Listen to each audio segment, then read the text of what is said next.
This conference will now be recorded. Well, good morning, everybody.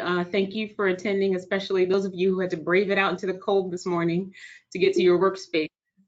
We're going to get started with our Coastal Georgia Indicators Coalition meeting. My name is Tammy Brown. I'm the chair of the Executive Leadership Committee. I'm also the Chatham County Nurse Manager, so I work in public health as well. If you would, everyone would please mute their mics, and if you would put your name and organization in the chat box, we'll do that by way of introduction. Lizanne did send out the meeting notes from the last meeting. Did anyone have any corrections or updates to the minutes that were sent out?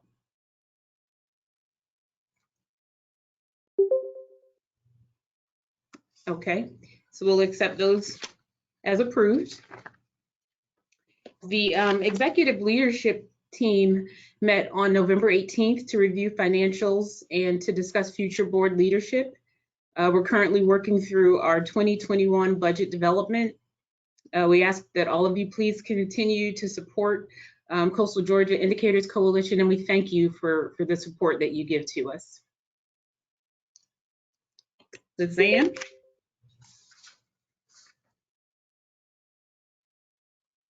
Good morning, everyone. We're so glad that you're here. This morning, we've got two great presentations to kick us off this morning.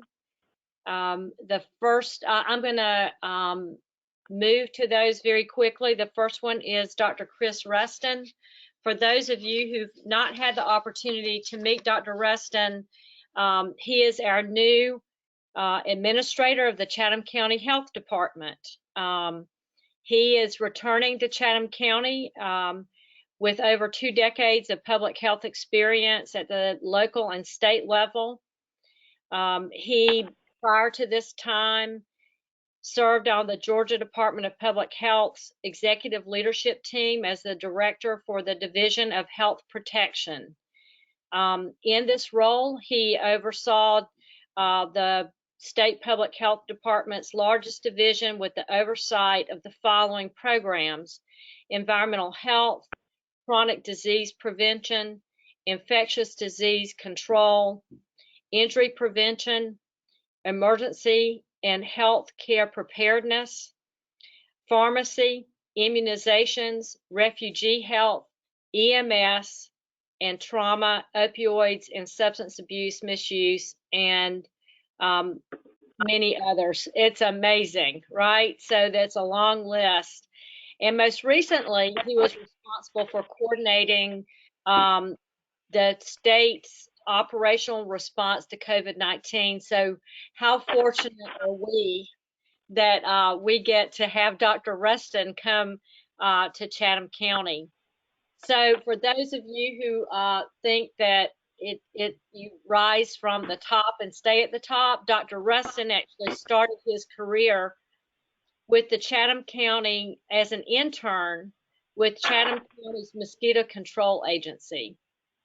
And so he moved from there to an employee health specialist with Evans County, and then directed the environmental health programs from Effingham and Chatham County Health Departments.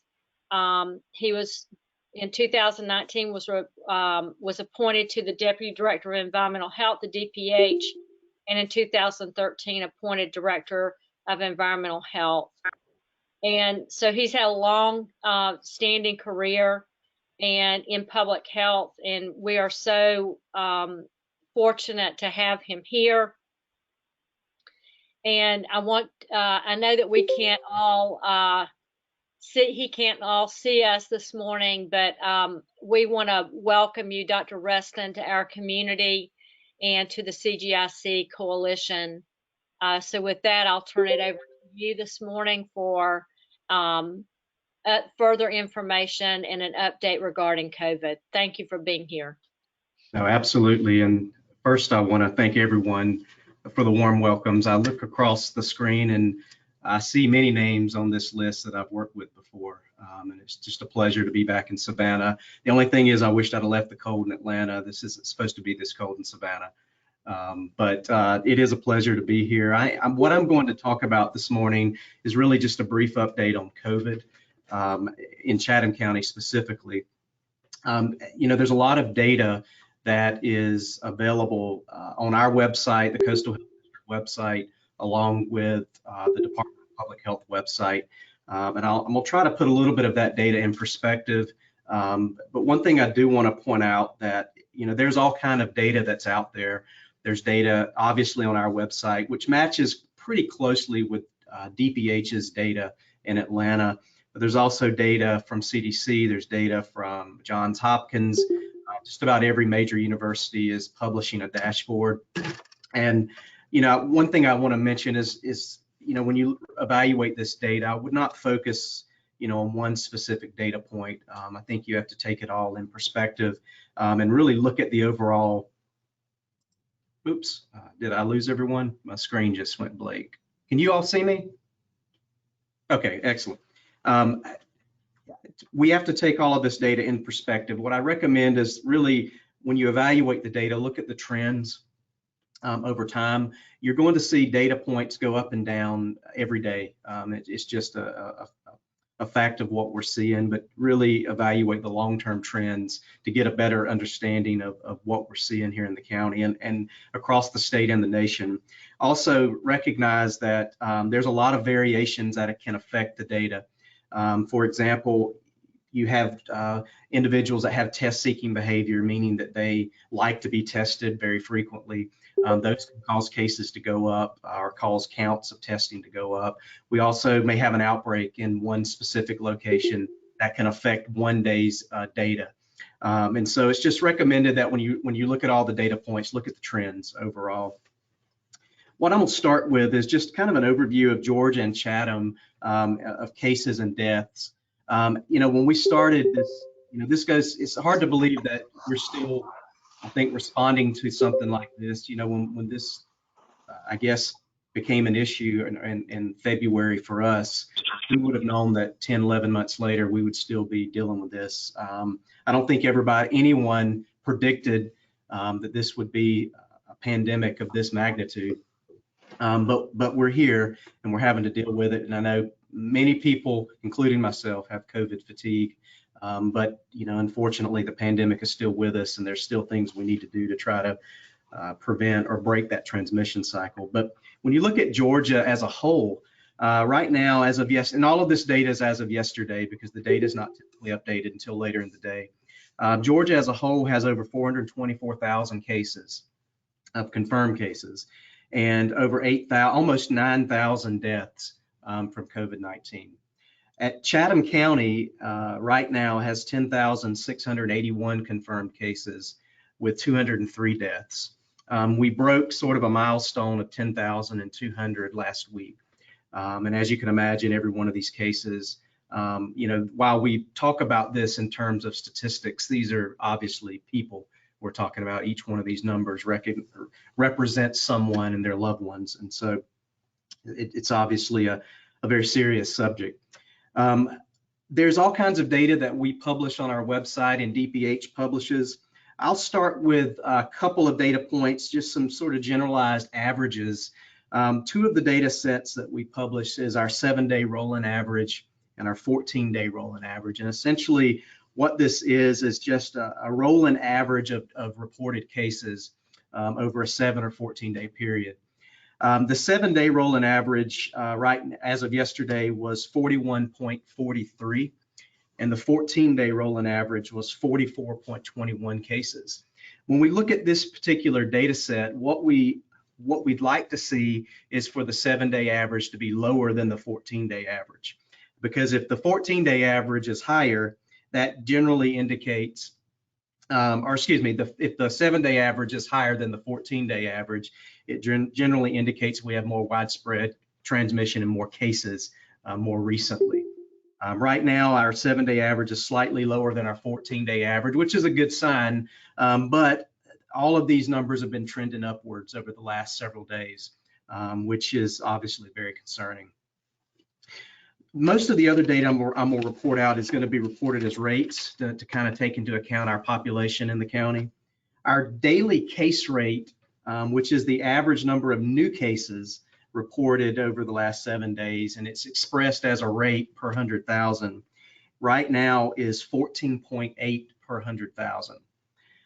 There was a transmission level index that was created by Harvard Global Health Institute some time ago that essentially created a green, yellow, orange, or red index. Green meaning that there's less than 1 case per 100,000, yellow meaning there's 1 to 10 cases per 100,000, orange is 11 to 25, and red meaning there's greater than 25 cases per 100,000. Right now with 14.8, Chatham obviously in the orange zone. But I think probably when you look at the trend over time, we're right now at a level that we were seeing back in early September. We were declining pretty well actually from our peak in July, but from about 2 weeks ago up until today, we've started climbing again. And so we're definitely seeing an uptick in cases. And while we have never gotten to the green zone, we have gotten pretty close to being in the yellow zone. I think we have been in the yellow zone for a few days, but right now we're squarely in the middle of the orange zone, which is unfortunate, but is indicative of increases we're seeing. The next statistic that I want to present is our community transmission index. What this shows is the prevalence, essentially the total number of cases over the last 14 days expressed as a rate per 100,000. This index was designed to sort of show what our level of transmission is in our county. And Department of Public Health created their own index, I guess, of low, moderate, and high a number of months ago. And high is anything greater than 100 per 100,000, and low is anything from 0 to 10.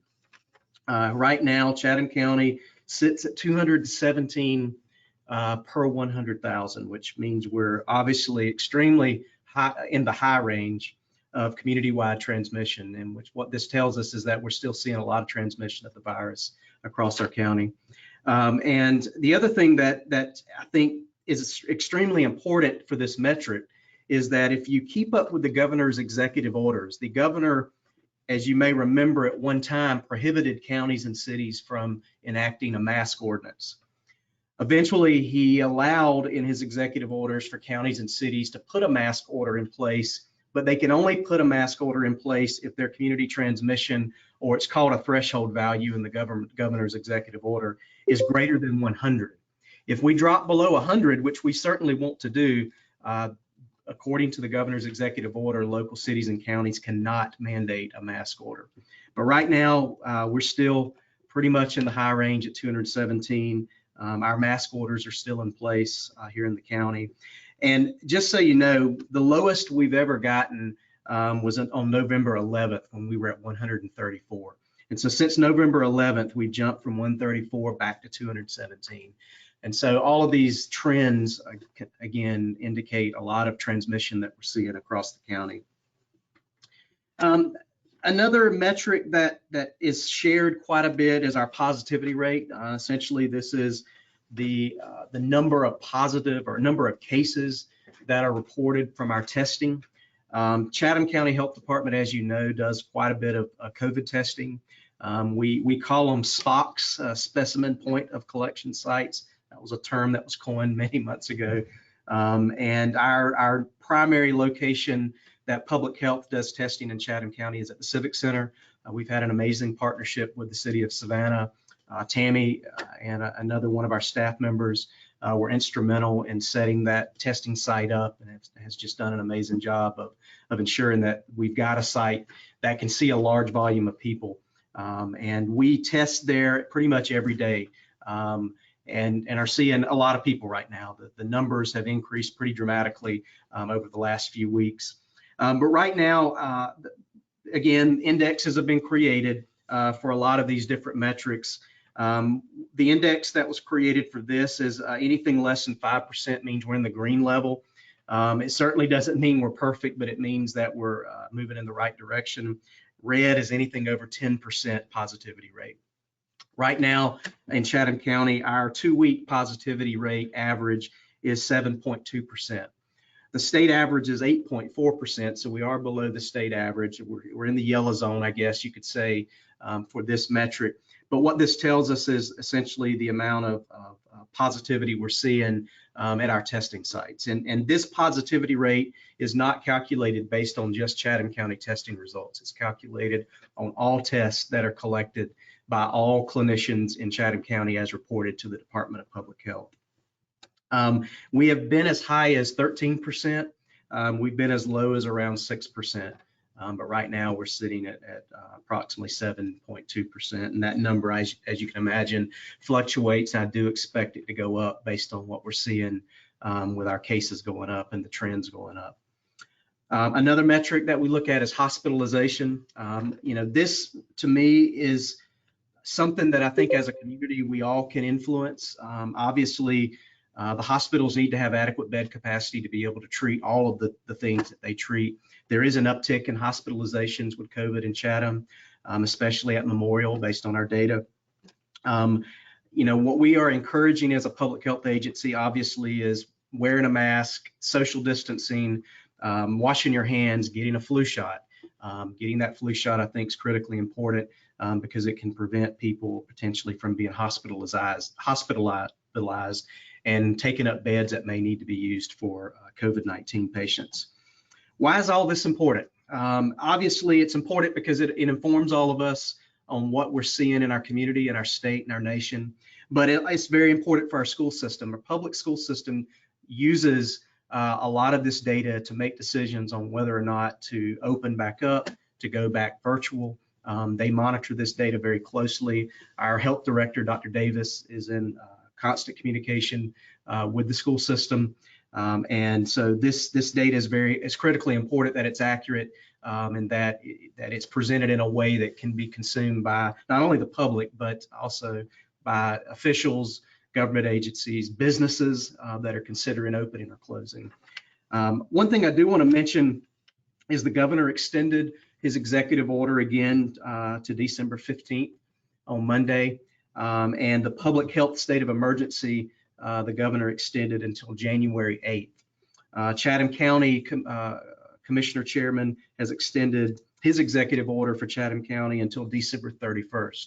And so we obviously are still operating under executive orders, which gives the Department of Public Health as well as other agencies more authority to take action when needed to ensure people isolate if they're positive.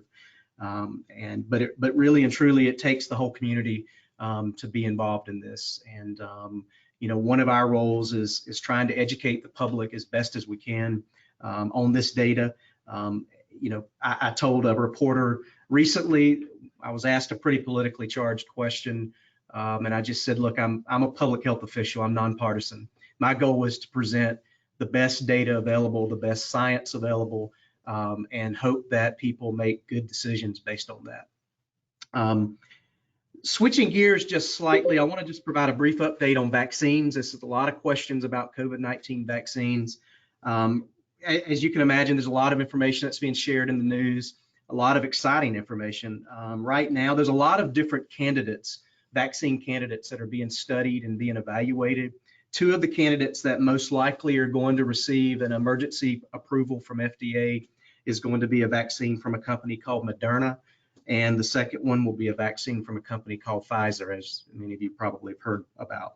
The preliminary data that has been presented is showing that these vaccines are highly efficacious, over 90% efficacy, which is unbelievable for a vaccine. We were thinking 70% would be great. Currently, FDA is studying their data. We do expect to see approvals for these vaccines very soon.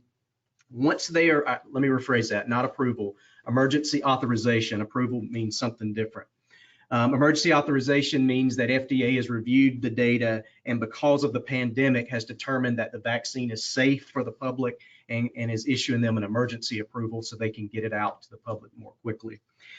Once that approval is given, what will happen is most likely we're going to be administering this vaccine in a phased approach. There will not be enough vaccine, as you can imagine, for everyone in the beginning.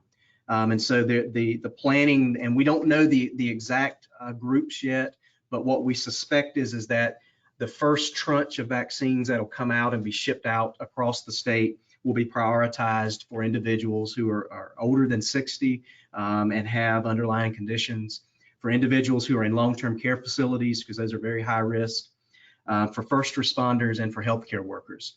That's what we're expecting. That's what we've been planning for. The Department of Public Health's been planning for. We're waiting on CDC to make the final decision, but most likely those groups will be prioritized in that initial vaccine rollout.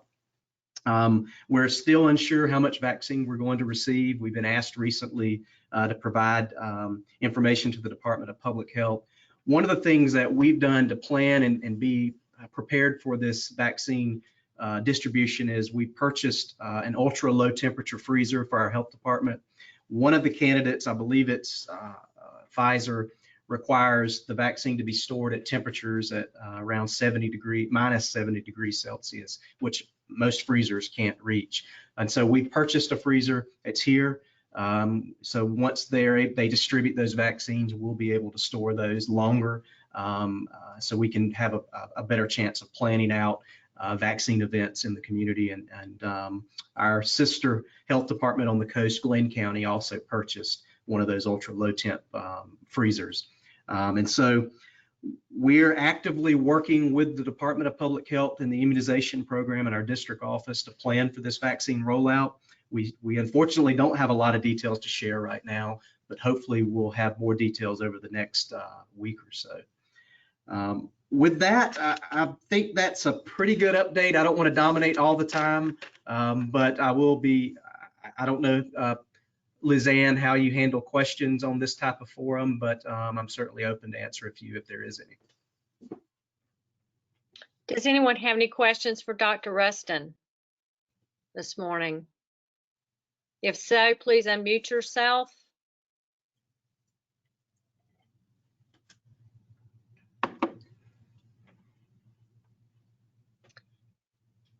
I do have a question for you, Dr. Ruston, and that is, besides helping to share the information that you've shared, is there any way that we as a coalition can help you?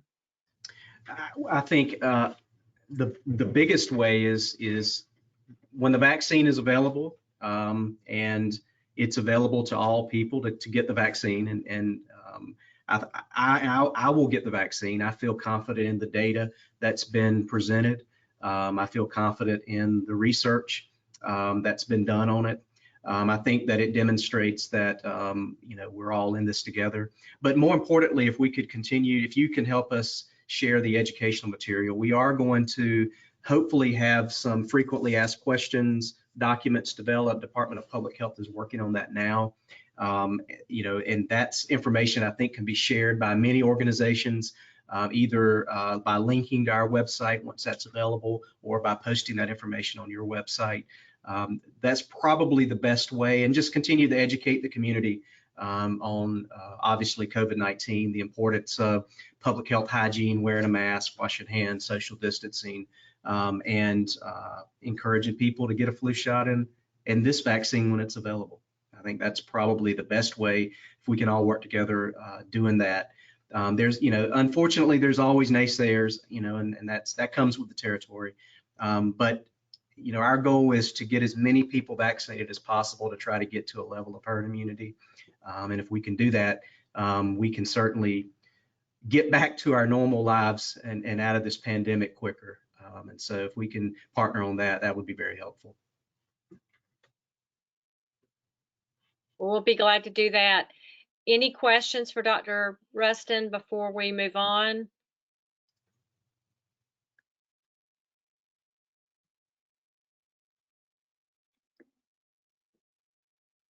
Okay, thank you very much, Dr. Ruston. We really appreciate you spending time with us this morning.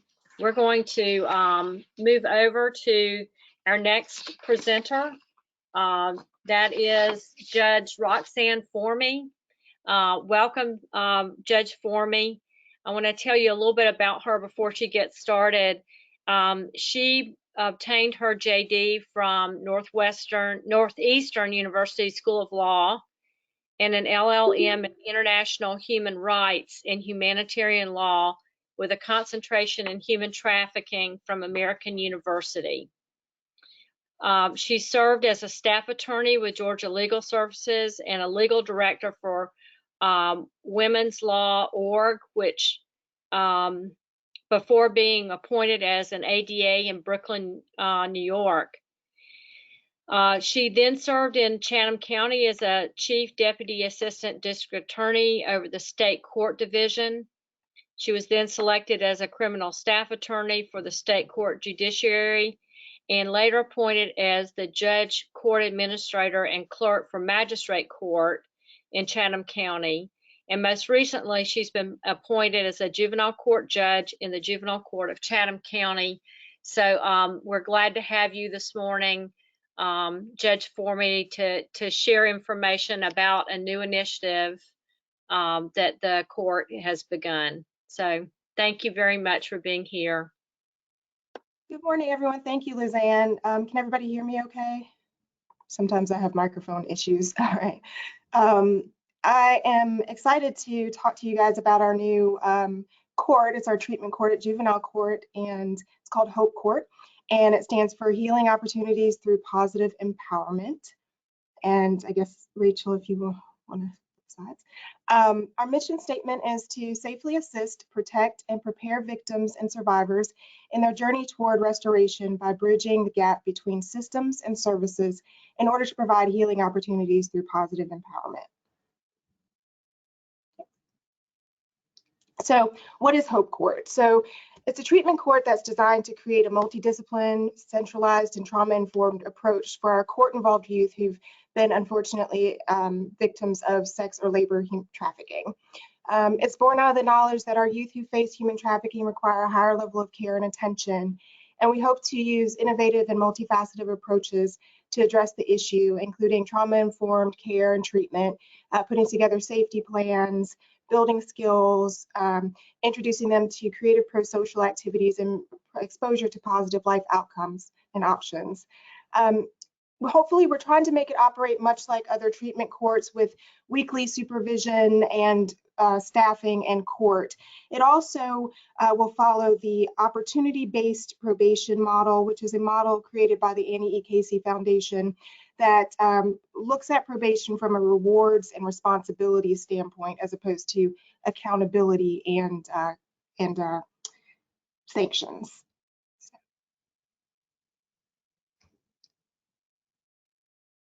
So what do we know generally is that we know that juvenile court has youth come in through delinquency, chins, and dependency avenues. And there's a lot of indicators that lead youth to the court that generally overlap with other issues, but generally human trafficking schemes, these indicators are things that bring them to the court. Trauma, of course, sexual, physical, psychological, and other forms of abuse, socioeconomic factors and vulnerabilities, immigration, foster care, racial disparities, sexual orientation, COVID-19 is a new one, and any other vulnerabilities that are related to their environment, self-esteem, or other factors. So we know that the scope of the problem is really difficult to nail down. We know that is unfortunately a multi-billion-dollar international industry. So we know that we have to have uniform identification approaches. It requires a centralized and simple reporting process, and it requires dedicated tracking mechanisms. Traditionally, court-involved youth that are identified or suspected of being trafficked have been handled like any other case coming to the court, and we found that their specific needs were not being handled, and so we have to find unique ways to address their specific needs. The other thing is a lot of the youth come to the court through what we call status offenses, which are offenses that are committed in the process of the human trafficking scheme. And so we've been looking at them as their sort of individual offenses without looking at the underlying reasons why these offenses are being committed. So really taking a victim-centered approach is needed, and it's really difficult to do without a centralized and focused approach. Currently, the Chatham County Juvenile Court has 8 identified HOPE cases, and then we suspect quite a number more, but are investigating them for high risk as well. And so I just want to say that we are working very closely with the Child Advocacy Center and some other organizations as well, including Greenbrier. I think I saw Gina on this call, to really put together this multidisciplinary approach to deal with this. And so some of the things that we'd like to do is identify short and long-term successes for our youth, focus on identification, treatment, and referrals and positive outcomes. We're going to track the youth on an ongoing basis by providing a higher level of supervision and support, and we'll collect comprehensive data in our area, which is completely lacking. We have a really hard time nailing down the scope of the problem. And we'll also use data to inform strategies and outcomes, and approach youth with an understanding that small successes are big successes, and use positive reinforcement tools instead of some of the negative responses that they see court systems as providing them. My contact information is here, my email, and Patricia Merritt, our court administrator's contact information is here for everyone. We are looking for a lot of organizations to support us in sort of ancillary ways. So if you are an organization or you know of anyone who can provide simple things like clothing, food, pro-social activities, internships, mentoring, anything like that, we are looking for those things to help support our youth in the program. And we're actually starting in January formally, and we're going to start small and kind of grow as we go along. So I don't know if anybody has any questions. That's sort of a quick and dirty rundown on Hope Court, but if anybody has any questions, I'm absolutely happy to answer.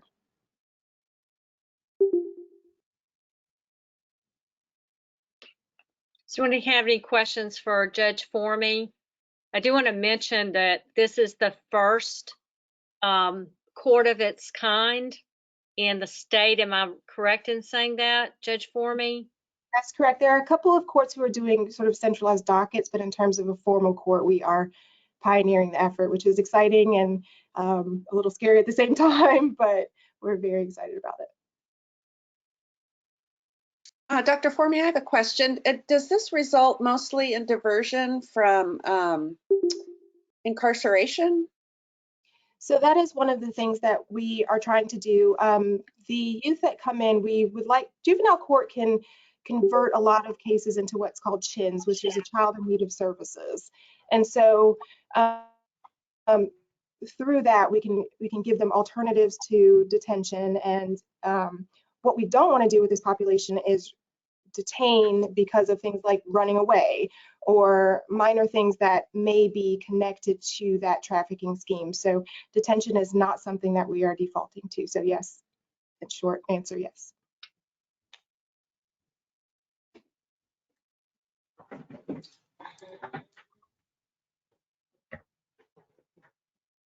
The other thing that I just wanted to mention really quickly, and I know Gina's on the call, is we are trying to establish residential placements for our youth. Sometimes they need to be removed from the home, but we also don't want to send them so far out of the county. And so some of the things that we're trying to shore up here is short-term residential and in some cases a little bit longer term.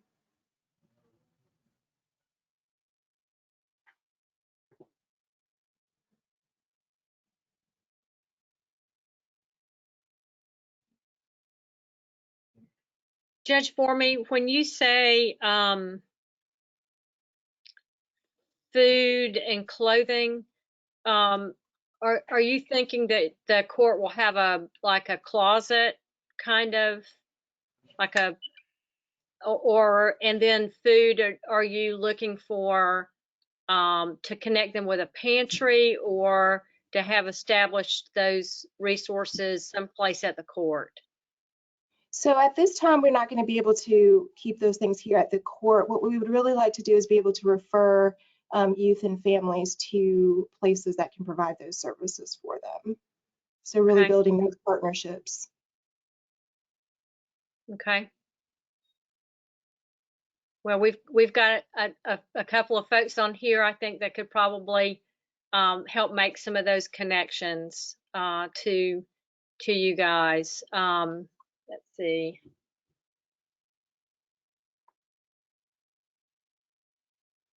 So Margaret Williams, I think, is maybe referring to the front porch. She said, how does the court work with maybe the front porch? And So- Cheryl Jones was the executive director. Now she's now the executive director at the Family Justice Center. So just thinking about how it interfaces with maybe those two organizations. So in terms of the front porch, that is primarily for youth who are not court involved. There is, of course, the clothing closet there, and they do have some food resources and that sort of thing, but it's primarily for youth who are not court involved. And so this program is for youth who are court involved. So we can use all the support that we can get. But yes, the front porch is a great resource in general. So we'll continue to think about, and I'm not sure if Deidre Grimm is on here this morning, but I think Healthy Savannah and maybe part of Deidre's, what her work is doing from the nutrition standpoint could help support, especially having some healthy food options for the folks, the people that you're serving and their families, connecting them with some resources there. Jennifer Messner just typed in, she said, could these trauma-informed strategies also benefit youth who are court involved for other reasons besides trafficking?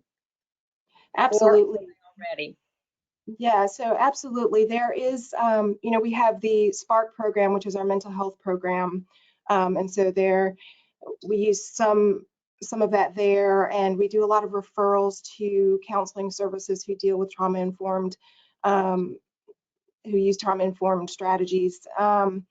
So definitely, I think that with human trafficking, you find another level of trauma that happens, and re-traumatization that happens through the court system and through their involvement with law enforcement that is not as prevalent with some of our other youth.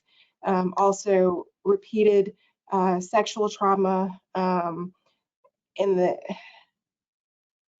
a way I won't get into the details now, but those levels of trauma require specific attention that we're trying to address. The court, I think, being court involved is a trauma in and of itself for a lot of youth too. So that's an added level that we try to focus on.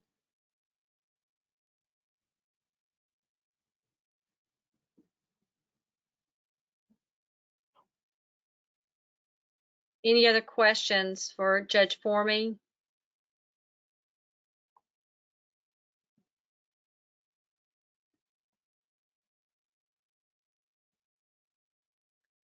Hearing none, thank you, Judge Forman, for your time this morning and for giving us this great information about Hope Court. You'll be probably hearing from some of us on some ways that we can support these important efforts for folks who've been traumatized in our community and helping them recover. So thank you for all the work that you do every day for the youth of our community. Thanks so much for letting me present this, and I look forward to working with you guys and seeing what we can all do together. And please email me, please email Patricia. Happy to answer any questions that you might have as well. So thank you, everyone.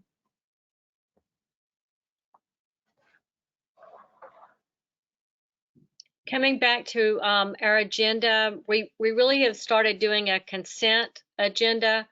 In the meeting notes that we sent you and the agenda, we put the project updates on one of the pages of that. That's what you're seeing on the screen right now.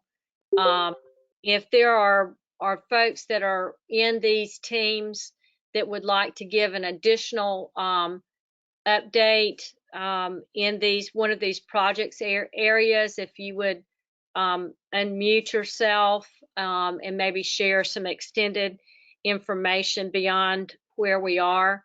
You can see in economy, we're focusing on the child care facilities opening up because we know that is a direct correlation to businesses in the area being fully staffed. CETA's working on a good corporate citizen document. In education, we're looking at the number of quality rated facilities, and just thinking about health. It's a wide range with the work that Healthy Savannah is doing with the flu initiative, and then thinking about the real task force and the HERO database, and then the quality of life team that's really going to help support the 2040 comprehensive plan. And as you guys know, Tide to Town had its first small win with the partial opening of the Truman Linear Park Trail, which happened in November. So did anybody from any of these teams have any additional updates? Lizanne, this is Rachel Lavoie. I just wanted to update on the date for the quality rated deadline. At this point, it's been pushed back to at least December 31st, 2021, based on current COVID status and the emergency pieces by the governor. Thank you, Rachel.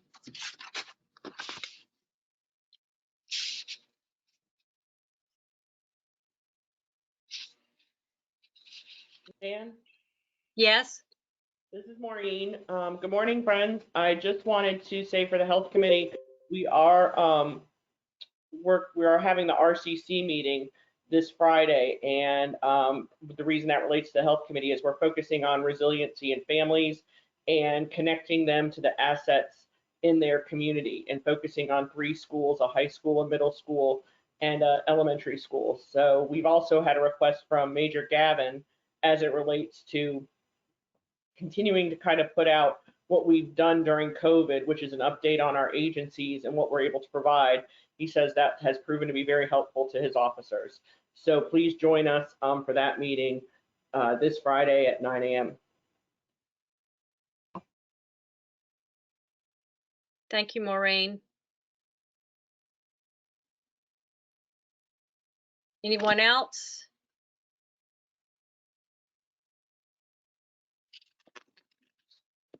Okay. So I think partner highlights are next. So love to hear from those on the call about any partner highlights we may have.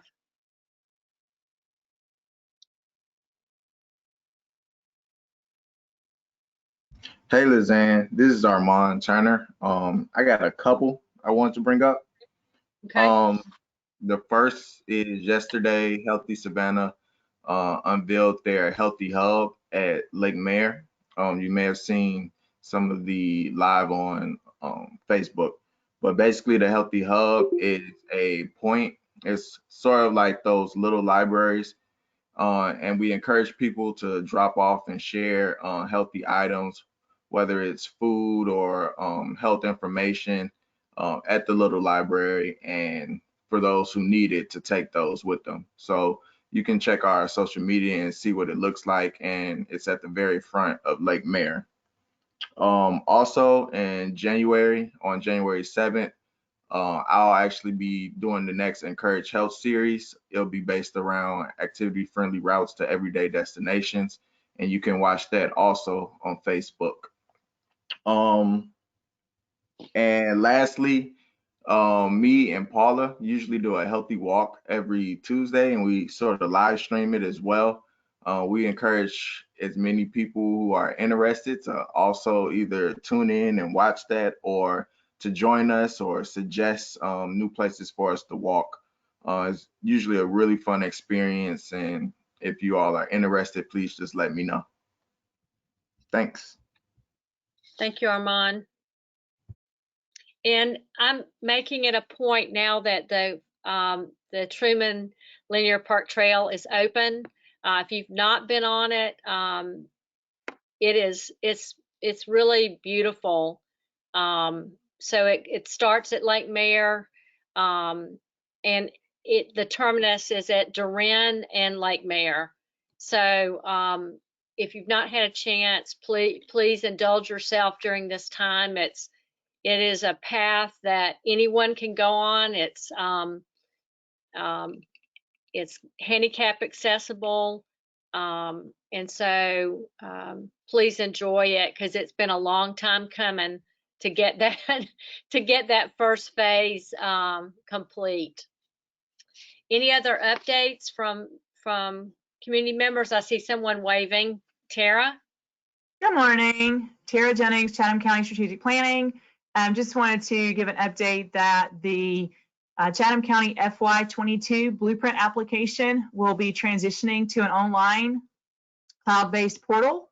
The application should be available January the 8th, and it will be due on February 15th. So if you're interested in more information, if you'll send me an email, I'll type it in the chat box, and I can keep you in the distribution list once the application is ready to go live. Tara, say the dates again. January 18th, and what's the deadline? So my goal is to have it released January the 8th. Should be a Friday, and it would be due on February the 15th. Okay. But that's contingent upon myself and a little bit of software magic. Got it. Thank you. Give me a little bit of grace and mercy if it doesn't release until the 10th. Got it. Thank you.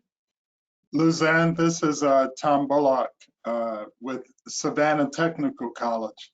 As we know, here in Savannah and the region, we have so many people living in poverty, and that's due in part to their limited access to gainful employment, which is also due in part to their limited access or completion of a high school diploma.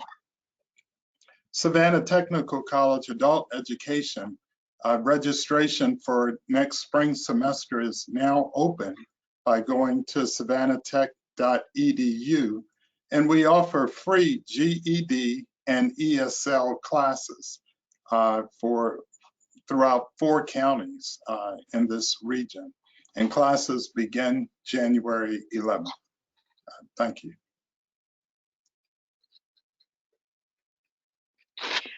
Tom, is there a link that you could possibly share? Maybe I'll put it in the chat now. Yes. Okay, great. And then we could send that out to the group and ask folks to share that with populations of people that they think might be able to pair well with that resource. Thank you for offering that up this morning. And thanks to so many other partners who are on this call who partner with us to make sure this service is provided. Thank you. Suzanne, this is Reginald from the Planning Council. Good morning. Good morning, everyone. Just wanted to give the group an update. Our Oral Health Initiative Committee is completing its work under leadership of Peter Roberts, community volunteer, and Sister Pat Baber. We have made recommendations to the Planning Council board on how to move forward with our recommendations for oral health in Chatham County. One of the things that we're doing with the recommendation is we are holding a free adult dental event in August. It'll be August 28th and 29th. We're in the planning stages for that function and are needing people to volunteer for the planning committees, as well as we are looking at the opportunity to develop a free dental clinic in Savannah. And we are looking for people who would be interested in joining a steering committee that will actually put that plan in place. Peter Roberts, our co-chair, is at this meeting. One of the things that we'd like to do, Lizanne, if possible, at the February meeting, we'd maybe like to make a report with our recommendations to this full group. Support's going to be needed from throughout the community, advocates, nonprofits, just people who understand the need for free dental care in our community. So I didn't know if, Peter, you wanted to add anything to this information. Thanks, Reggie. Good morning, everybody. I just would emphasize what Reggie is telling us. We very much need and want the help and cooperation of all of our friends in Savannah and Chatham County. So please feel free to reach out to myself or to Reggie or Sister Pat Baber, and we would welcome your participation and cooperation. Thank you very much.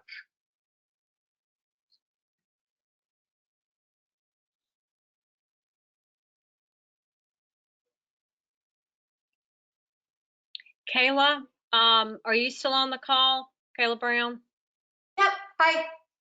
So Kayla's put a lot of information in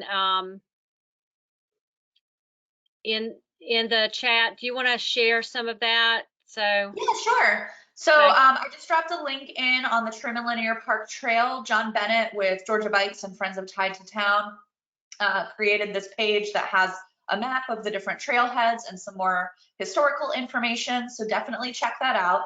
And then I also just made a mention of our Holiday Kids Bike Drive. Every year, Bike Walk Savannah partners with Blessings in a Book Bag to help provide bikes for kids during the holidays. We've been super swamped with adult bikes throughout the rest of the year, so we're happy to work on some smaller bikes right now. But we'll be collecting bikes this Sunday and next Sunday at our headquarters, which is at 1301A Lincoln Street, from 2 to 4 p.m. on Sundays. And then this Sunday, I'll also be at Green Truck Pub from 12 to 4 p.m. So you can drop off a bike, get a burger, and call it a day. And I definitely did not plan on just having lunch there every single time I'm collecting bikes.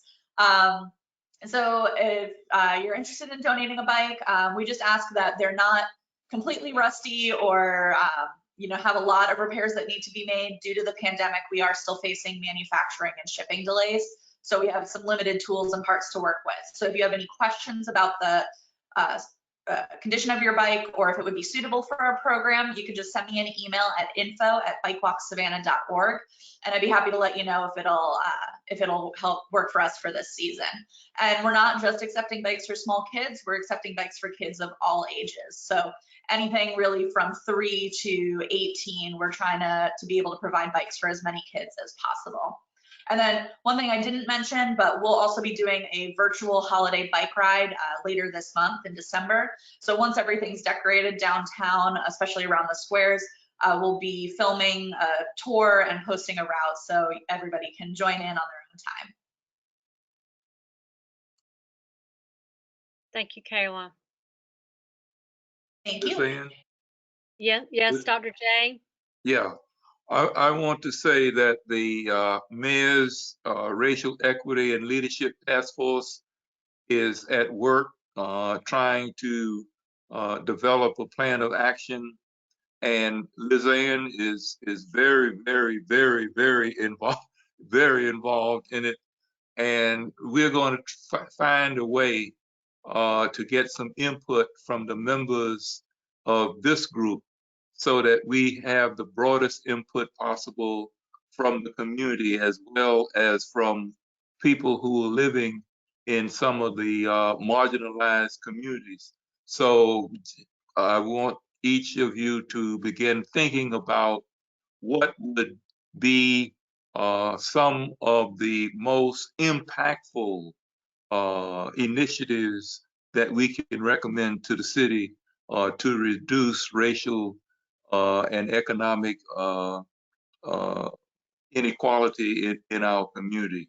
So please feel free to contact either, well, I don't want to put this on Lizanne, you can contact me and we'll get that input and find a more formal way to involve you in this process. Thank you, Dr. J. Patricia Merritt, I unmuted you. Can you try your speaker again? Good morning. Can you all hear me? Yes. Good morning, everyone. I just wanted to inform everybody that we have a new juvenile court judge, Lindretta Kramer, who is transitioning with us this month. She will be sworn in on January 4th. Also, Judge Lisa Colbert will be sworn in as one of the newest Superior Court judges, also on January 4th. So I wanted to let you all know about the changes we have coming up at the juvenile court. Thank you, Lizanne. Thank you, Patricia. So over in the chat feature, there was a question about whether United Way is still providing housing assistance for rental delay payments due to COVID. And Jennifer Messner said yes, that folks can call United Way 211. And then Greenbrier is opening their gift wrap center. So there's information in that. And then NOLA has just also posted information about United Way Lunch and Learn. NOLA, do you want to say a little bit about that? Yes, thank you. Hi, everyone. My name is Nola Johnson, and I work at United Way.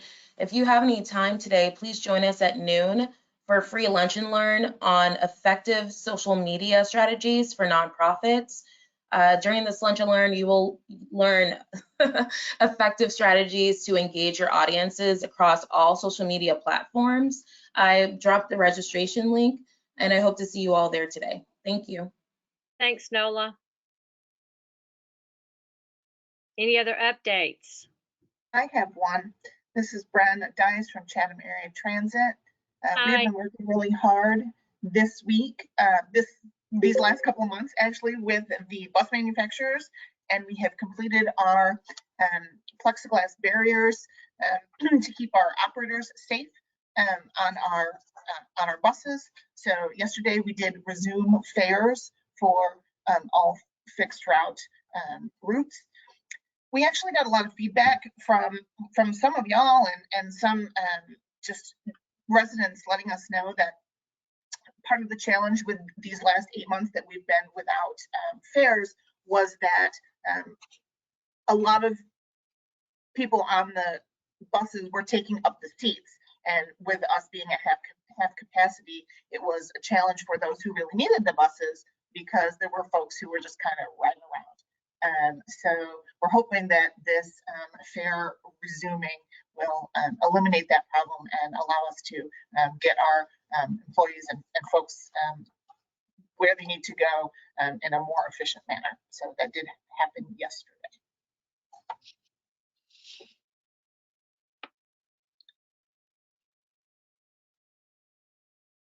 Any other updates? Hey, Lizanne, I have one for Gateway. Okay, Maureen. I just wanted to remind everyone that our two child psychiatrists, Dr. Spratt and Dr. Edwards, who specialize in working with our younger children as well as juveniles and teenagers, they have started their work at Gateway. They are seeing our consumers. If you know people who need youth who need their services, please have them come to our open access at Savannah Counseling between the hours of 8 a.m. and 9 a.m. Monday through Friday, and we can get them connected. They're highly skilled. They're not about just prescribing medication. They're really about getting to know what's going on with the youth and working with the parents. Dr. Spratt, who focuses on 0 to 5 and young children, she's already done a presentation for parents with the Formy School, and they're just very much interested in how they can work with the community and bring their expertise not only through seeing consumers, but also through providing education and training in our community. So we're very excited about that. And then I also just wanted to state that we are beginning next week, 2 weeks from now, what's called a first episode psychosis clinic. We received funding from a grant we applied for through the Department of Behavioral Health. So what that means is people who are having their first break with reality, who fall between the ages of 16 and 30 years old, will be able to, and please, it's important to note that when you have your first psychotic break, or any psychotic break, you actually lose brain cells. And those are brain cells that you can never get back. So every time a person has a psychotic break, it truly damages them mentally in a variety of ways. And so the goal in this particular clinic is when that person has their first psychotic break is to immediately have them referred through Savannah Counseling to our clinic. And we have an actual set in stone team. We have a supportive employment specialist, a case manager, a certified peer specialist who is a person with lived experience.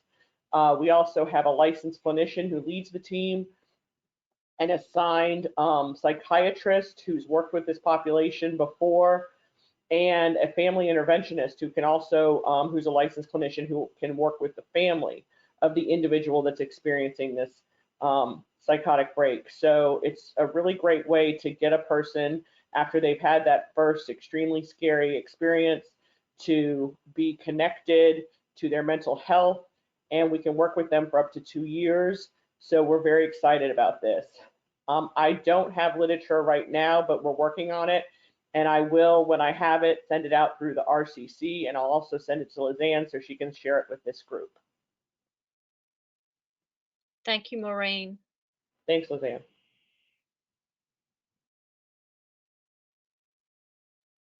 Any other updates? Okay, before I move on to the director's report, I did want to, I know a couple of them are on the call this morning. I wanted to thank the interns from Georgia Southern who participated this past semester. Kavian, I know, is on the call, and DeAndrea Frazier, and so I want to thank them publicly for their help. They've worked on and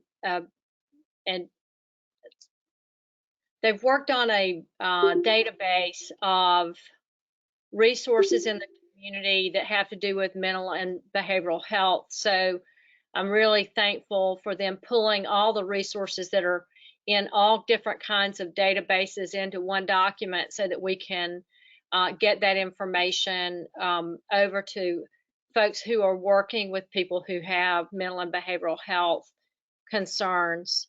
And so I want to thank them for that, and also thank them for working with Anaje Smith, who is another intern, a master's level degree, that helped put together a really strong list of all the nonprofits in our area that will be a part of a good corporate citizen document that CETA is putting together that will be launched in December. So I want to thank Anaje for that. And then Anaje and Janet Chungo, both, he's a master's level degree and she's a doctorate. Both of them also have worked on this nonprofit database, but they've also started working on some disparity data. And I just want to thank them for all the great work that they've done over the last semester. And they'll all be graduating soon, so we wish them all the best in their new endeavors. So if you're looking for some good help, you may want to look to one of them or call me for their contact information. That said, I do want to talk a little bit about the director's report. So, Rachel, if you could pull that up. So in the area of education, we've started having some preliminary conversations about pulling together a reading roundtable, and this would be not including the school system, but it would include folks who could impact reading on grade level, especially in the early. We're wanting to start early in the 0 to 5 space, so that when kids are ready to go to school, they're learning to read. And so we have started that conversation with several partners, including Parent University, the library system, Rotary Club, and so on, to really think about how we might form a roundtable of folks that could help bring resources to children outside of the school day. In the area of economy, we've been working on this Good Corporate Citizen nonprofit database to support the work CETA's doing. In the area of health, we've been working on the REACH evaluation and partnership meetings. We've scheduled some brain trauma and resilience training in October with the help of Shirley Roberts, who's on the call, and Nicole Berman from Healthy Savannah.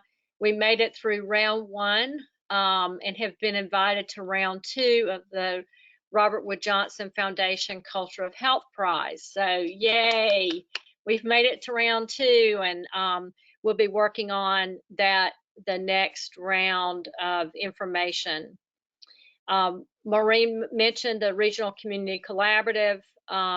Also helped with the Front Porch second anniversary planning, and on the opioid grant, we've been working on the development and launch of the behavioral health unit. Since its inception in late September, it has served around 79 individuals within our community who have behavioral health needs and were in crisis.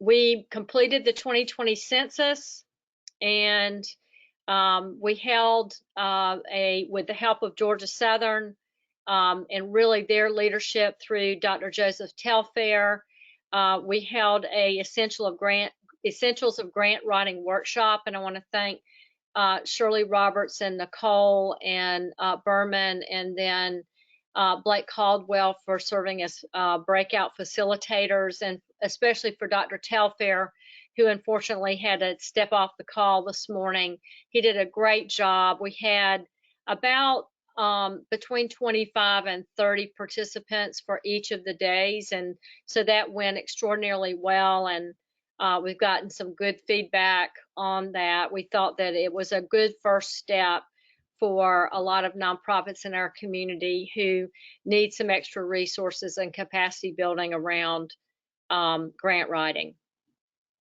I've started to work with the City of Savannah and Georgia Tech on a Smart Cities grant, and attended the Georgia Family Connection Partnership virtual conference in October, which was great, and now serving on the Healthcare Georgia Foundation Advisory Board, of course, the Real Task Force that Dr. Johnson mentioned, and then we're working on the final parts for the Resilient Georgia round 2 grants, which is really going to be focusing on the prevention of adverse childhood experiences, called ACEs, and then also addressing trauma, especially early on in life, 0 to 5.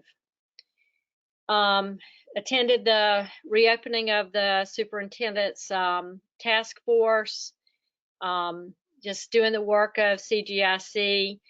We will be sending out a partnership one-pager. We ask that you carefully consider supporting, even if it's a small support, of CGIC to keep our machine running in the new year. So those will be going out in December. I lastly want to mention that earlier this week, we got an email from Savannah Police regarding resources that may be needed for members of our community who are homeless. If you have any resources that you can lend towards this, be it blankets, socks, anything that would help, jackets, anything that would help someone keep warm during this time, if you would be so gracious to let me know, and I'll help make those connections into the community. We know that when things get cold here, quite often people land in jail seeking warmth, and so we want to make sure that we keep people safe and warm during this time when we're all enjoying the warmth of our homes. Does anyone have any questions for me?